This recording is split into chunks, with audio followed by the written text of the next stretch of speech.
Lors du mariage familial, ma fille de 6 ans, Manon, s'est dirigée vers sa place et a pris la carte.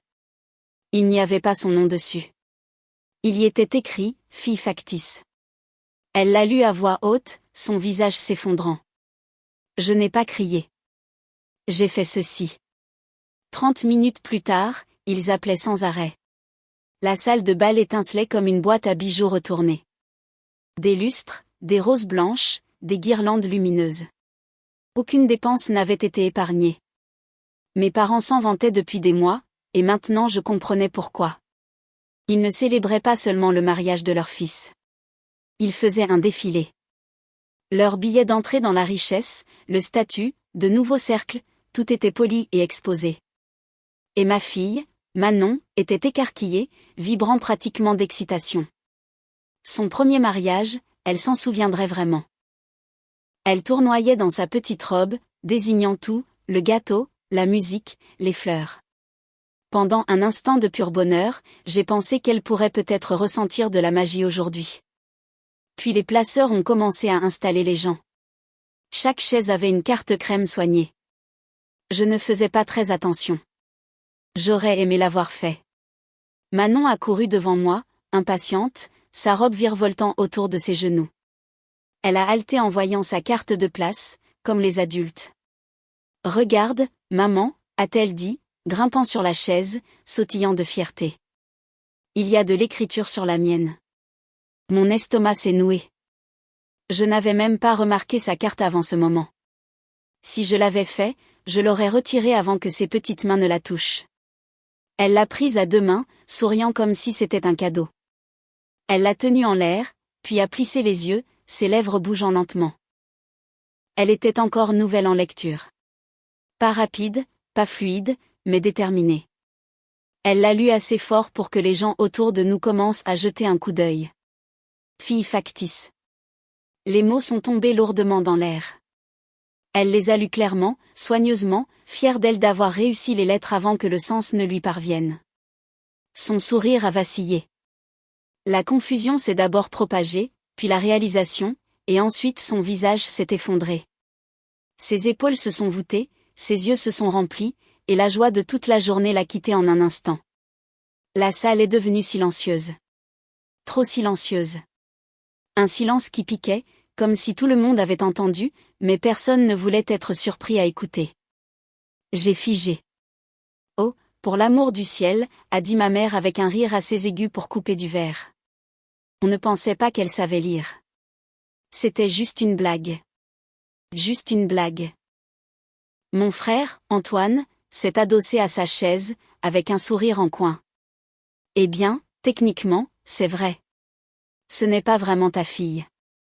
Manon était assise, rigide, les yeux humides, la lèvre inférieure tremblante. Du coin de l'œil, j'ai remarqué Élodie, la mariée, bouger, se levant de sa chaise. Elle s'est approchée, se penchant juste assez pour voir la carte que Manon tenait. Ses yeux ont survolé les mots, mais je ne suis pas restée sur son visage. Je me fichais de son apparence à ce moment-là. Tout ce que je savais, c'est que ma petite fille se brisait.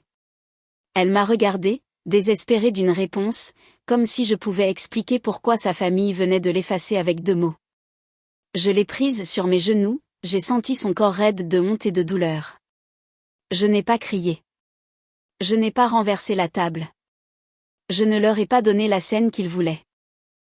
Celle où ils auraient pu lever les yeux au ciel et dire « Voyez, elle est dramatique ». Je me suis levée. « Nous partons », ai-je dit simplement, ma voix plus froide que le champagne qui refroidissait dans les seaux. Antoine a ricané, secouant la tête. Mon père a marmonné, « N'exagère pas. C'était censé être drôle. » Alors que je me retournais pour partir, Élodie m'a suivi de quelques pas. Elle m'a rattrapé seulement quand nous étions près des portes, sa voix basse, presque un murmure que personne d'autre ne pouvait entendre. « Je ne savais pas », a-t-elle dit rapidement. Je n'ai pas ralenti ma démarche. « Je vous crois », ai-je répondu tout aussi doucement, ma prise sur Manon se resserrant. Mais nous ne nous sentons pas les bienvenus ici. Et sur ce, je suis sortie, chaque claquement de mes talons sur ce sol de marbre, plus fort que n'importe quel cri. 30 minutes plus tard, il m'appelait sans arrêt, me demandant ce que j'avais fait. J'avais l'habitude de penser que j'avais eu une bonne enfance. C'est la chose amusante avec l'aîné. On ne sait pas ce qu'il en est autrement. Si vous n'avez jamais eu de frère ou de sœur, vous pensez que tout ce que vous obtenez est normal. Pendant 5 ans, j'ai pensé que c'était suffisant. Puis Antoine est né.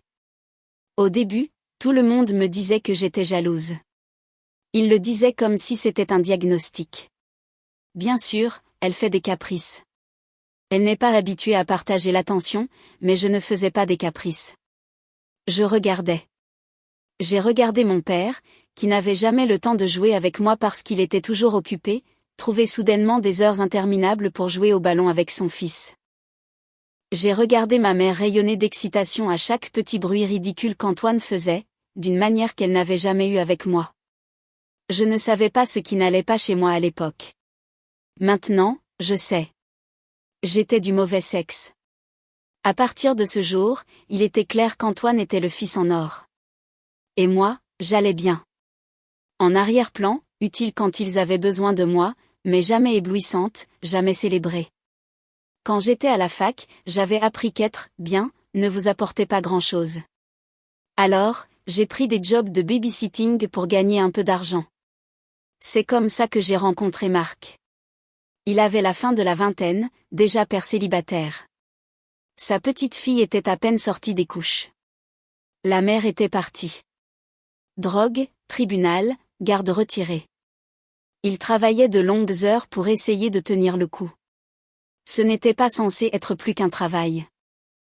Un salaire pour moi, une pause pour lui. Mais la vie ne suit pas le plan. J'ai commencé à me soucier de l'enfant en premier. Elle s'accrochait à moi quand j'arrivais. Des histoires de Babel que seul moi semblais comprendre. Un soir, elle s'est réveillée en hurlant et c'est moi qui l'ai calmée, pas Marc. Quelque chose a changé après ça. Et puis lentement, j'ai réalisé que je me souciais aussi de Marc. Non pas parce que c'était une romance grandiose, mais parce qu'il était stable, parce qu'il était là, parce qu'il me traitait comme quelqu'un, pas juste un arrière-plan. Quand c'est devenu de l'amour, ça m'a choqué autant que n'importe qui. Alors, quand j'ai dit à maman et papa, je m'attendais au moins à un peu de soutien. Au lieu de cela, la bouche de maman s'est tordue comme si j'avais traîné de la boue sur son tapis. Papa n'a même pas hésité. Il est plus âgé. Il est abîmé. Tu élèves l'enfant de quelqu'un d'autre. J'ai ri nerveusement, attendant la chute, mais elle n'est jamais venue.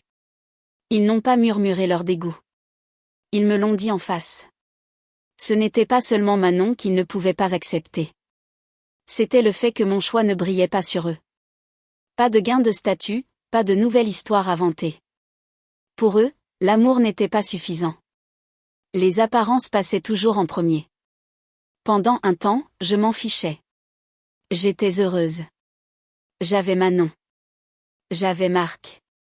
Et je pensais avoir enfin construit ma propre famille. Quand nous nous sommes mariés, j'ai pensé que peut-être ils viendraient. Ils ne sont pas venus. Non seulement ils ont manqué le mariage, mais ils n'ont pas donné un centime. Je me suis dit, tant pis, ils changeront d'avis plus tard. Mais le plus tard n'est jamais venu. Et puis, une nuit pluvieuse, le téléphone a sonné et tout s'est arrêté. Accident de voiture. Instantané. Disparu. Je me souviens à peine des jours qui ont suivi. Ce dont je me souviens, c'est Manon. Elle s'est glissée sur mes genoux cette nuit-là et a enroulé ses bras autour de mon cou comme si elle avait peur que je disparaisse aussi. Quand papa rentre à la maison, a-t-elle chuchoté. Je n'ai pas pu répondre. Je l'ai juste serrée plus fort. Pendant des semaines, elle s'est réveillée en pleurant dans l'obscurité. Je me suis glissée à côté d'elle dans le lit, je lui ai frotté le dos jusqu'à ce qu'elle s'endorme. Certaines nuits, je ne dormais pas du tout. C'est à ça que ressemble le chagrin chez un enfant. Pas des vêtements noirs et des funérailles, juste la même question encore et encore. Quand revient-il ? Et la seule réponse que j'avais était le silence. Naïvement, j'ai pensé que c'était peut-être le moment où maman et papa s'adouiraient enfin. Je leur ai demandé s'ils pouvaient passer plus de temps avec Manon. Elle avait besoin de famille, ai-je dit. Elle avait besoin de stabilité. Papa n'a même pas baissé son journal. Ce n'est pas vraiment ta fille, Julie. Quand vas-tu la rendre? J'ai cligné des yeux, sûr d'avoir mal entendu. La rendre. À qui? Sa mère, a dit maman froidement. Elle est toujours quelque part, n'est-ce pas? Je les ai regardés, stupéfaites. Ils connaissaient toute l'histoire. Les drogues, le procès, la perte de garde. Ils le savaient depuis des années. Elle a 6 ans, ai-je chuchoté. Elle vient de perdre son père. Comment pouvez-vous même dire ça? Maman a soupiré comme si c'était moi qui étais déraisonnable. Tu ne peux pas continuer à vivre dans ce fantasme. Ce n'est pas ton enfant. Ce fut la nuit où une autre fissure s'est ouverte en grand. Mais je leur ai quand même trouvé des excuses. Peut-être qu'ils ne comprenaient pas. Peut-être qu'ils avaient peur pour moi. Peut-être qu'un jour ils verraient Manon comme moi. Puis Antoine s'est fiancé. S'ils avaient déjà eu l'air heureux avec moi, ce n'était rien comparé à la façon dont ils rayonnaient quand Antoine l'a annoncé. C'était comme si chaque anniversaire, chaque remise de diplôme, chaque petite victoire à moi avait été une répétition pour ce moment. Leur fil en or prenant enfin la vedette. Ils se sont jetés dans le mariage comme si c'était le leur. Maman vivait dans les boutiques de mariés, se souciant des couleurs et des tissus. Papa se vantait auprès de quiconque voulait l'écouter de la liste des invités, du lieu, du spectacle. Ils n'étaient pas seulement fiers, ils étaient obsédés. Et l'ironie, la famille d'Élodie avait de l'argent. Du vrai argent. Elle n'avait pas besoin de leur aide, mais ils l'ont imposé quand même parce que cette fois, ils voulaient se montrer. Ils voulaient se tenir droit devant des gens avec du statut pour avoir l'air d'appartenir. Quand c'était mon mariage, ils avaient prétendu la pauvreté. Nous n'avons pas d'argent pour ça. Quand c'était Antoine, tout à coup le chéquier s'est ouvert comme par magie. Pour Antoine, chaque détail comptait. Ils ont géré les fleurs, les tables, les chaises, et c'est ainsi que ma fille de 6 ans, Manon, s'est retrouvée avec une carte sur sa chaise, une carte qui ne portait pas son nom, une carte qui disait fille factice. C'est ça, ma famille. Il n'a jamais été question d'amour. Il a toujours été question d'apparence. Et les apparences finissent toujours par craquer. Je n'ai pas regardé en arrière quand je suis sortie de cette salle de bal. Le bruit de mes talons sur le marbre était plus fort que n'importe quel cri que j'aurais pu leur donner, et à certains égards plus fort que le silence de Manon dans mes bras. Elle n'a pas pleuré en sortant. Cela m'a plus effrayée que si elle l'avait fait. Elle a juste enfoui son visage dans mon épaule, respirant par petits halètements aigus comme si elle avait trop couru et ne pouvait plus reprendre son souffle. Je lui ai promis une glace, non pas parce que la glace répare quoi que ce soit, mais parce que parfois le sucre et les vermicelles sont les seules armes que vous avez contre la cruauté. Le café était lumineux et bruyant, le genre d'endroit où les enfants se salissaient le visage de chocolat et où les parents faisaient semblant que ce n'était pas grave. J'ai pensé que cela suffirait peut-être à la distraire. Cela n'a pas été le cas. Elle était assise devant son Sinda, intouchée, ses petites mains posées sur ses genoux. 6 ans et assise comme si elle était à un enterrement. Puis elle m'a regardée avec des yeux trop grands pour son visage. Tu n'es pas vraiment ma maman, n'est-ce pas? Les mots ont atterri comme une lame. J'ai essayé de garder mon visage calme comme si je n'avais pas été éventrée au milieu d'un café. Pourquoi dis-tu ça, mon amour? Parce que la carte disait factice. Sa lèvre inférieure tremblait. Et toi? Elle s'est arrêtée, cherchant ses mots, puis a chuchoté, tu ne m'as pas eu. Je me suis penchée en avant, j'ai pris sa petite main. Manon, écoute-moi. Certains enfants grandissent dans le ventre de leur maman. D'autres rejoignent leur famille plus tard. Certains sont adoptés. Les familles peuvent commencer de toutes sortes de façons.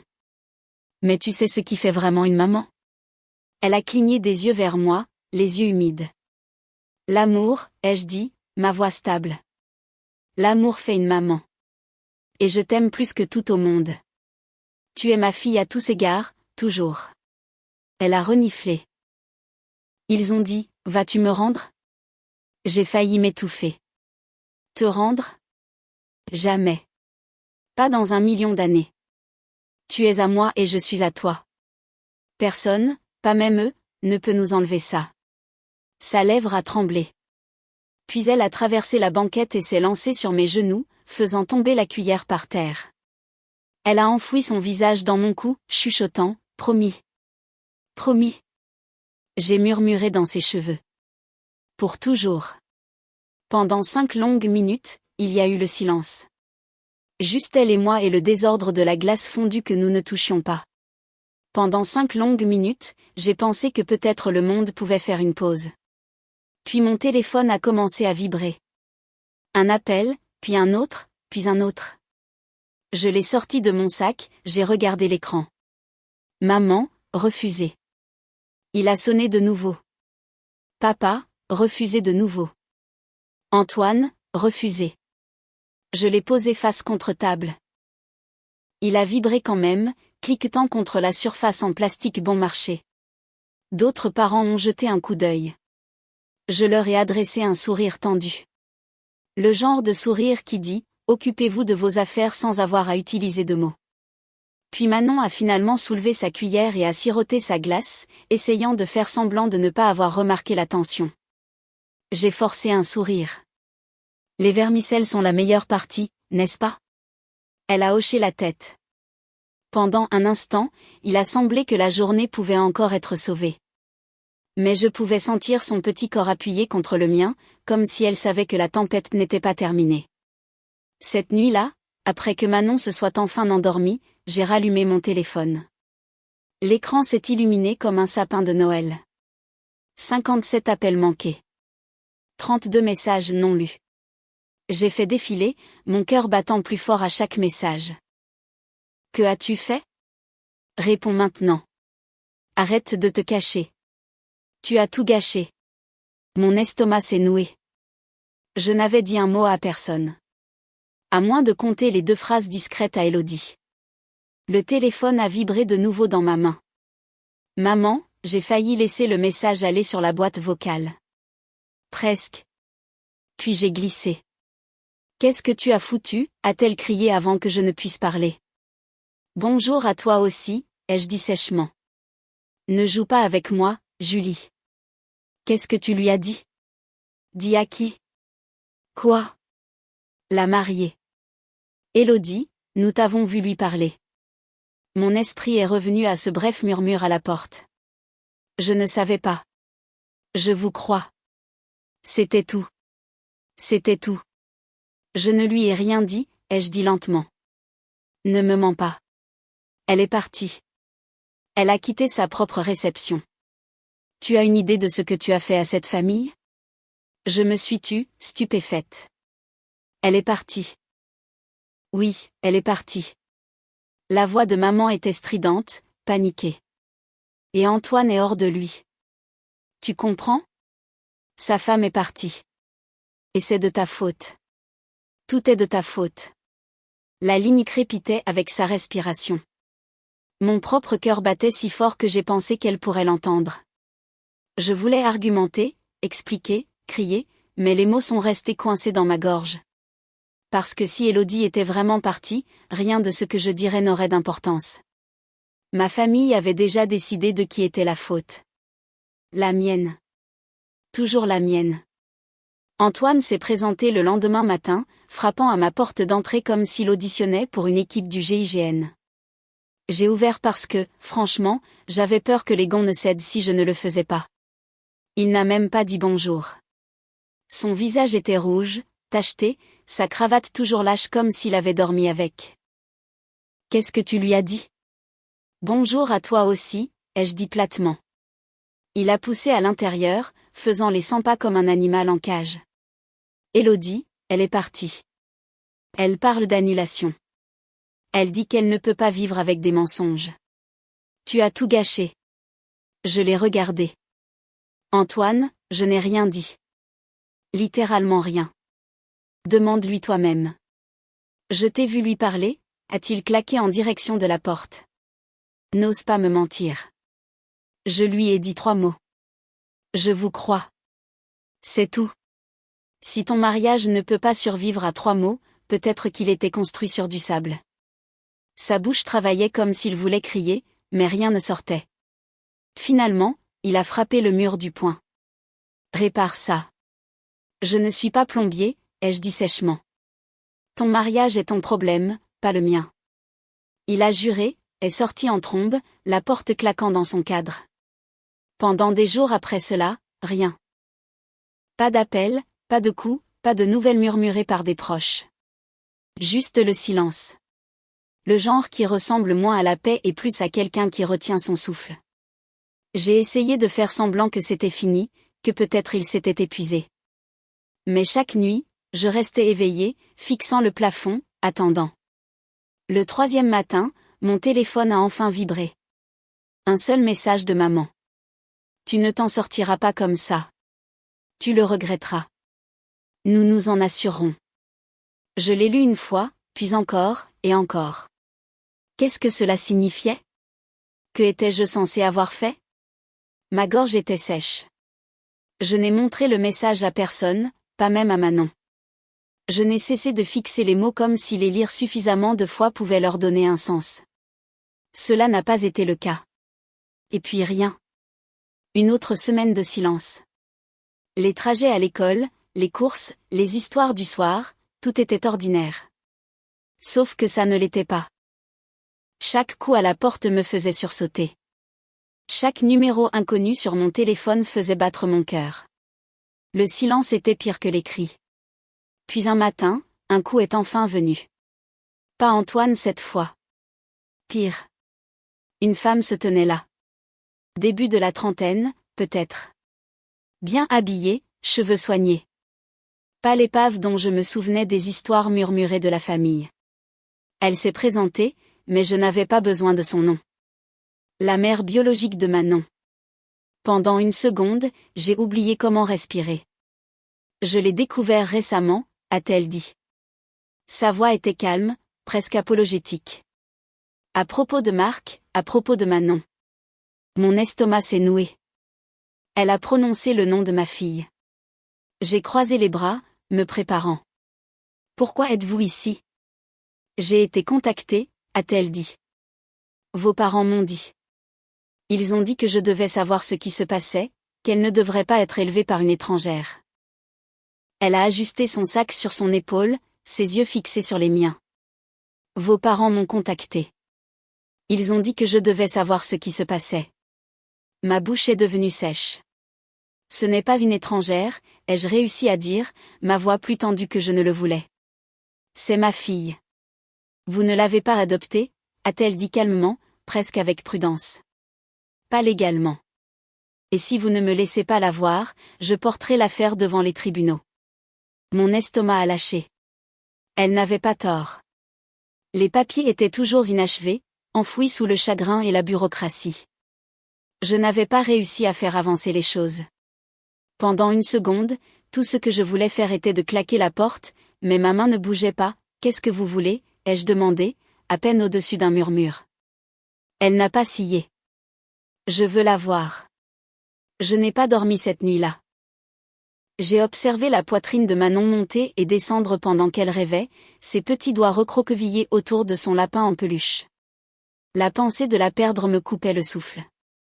Mais le lendemain, j'ai accepté, une visite supervisée, parce que si je ne le faisais pas, le tribunal était l'alternative, et le tribunal était un risque.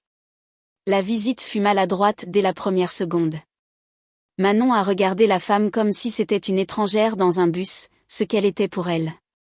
Elle était assise rigidement sur le canapé à côté de moi, à moitié derrière mon bras, répondant par de courts mots quand on lui parlait.